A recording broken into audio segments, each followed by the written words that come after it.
Welcome to Kenton's videos. Enjoy the video. You'll begin by confirming prerequisites, a compatible iPhone and current iOS. Once done, open Settings and tap Display and Brightness.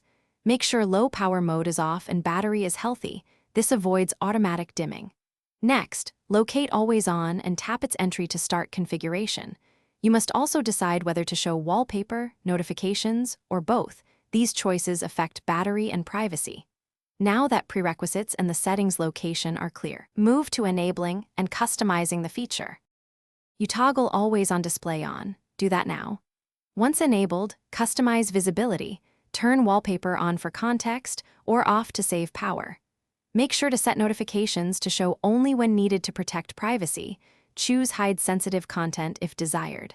Next, tweak Auto Lock and Lock Screen widgets so critical info remains readable without clutter.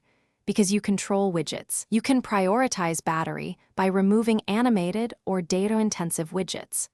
After these adjustments, you'll finish by verifying Always On Display works as expected. Lock your iPhone and watch for the dimmed clock and chosen content. If the display stays blank or too dim, reboot the phone first, then confirm low power mode is off and iOS is updated. Those are the common culprits. If problems persist, reset display settings or toggle Always On off and on again. Finally, test with different wallpapers and widgets. This narrows down whether a specific element caused the issue and gets you back to a reliable AOD experience.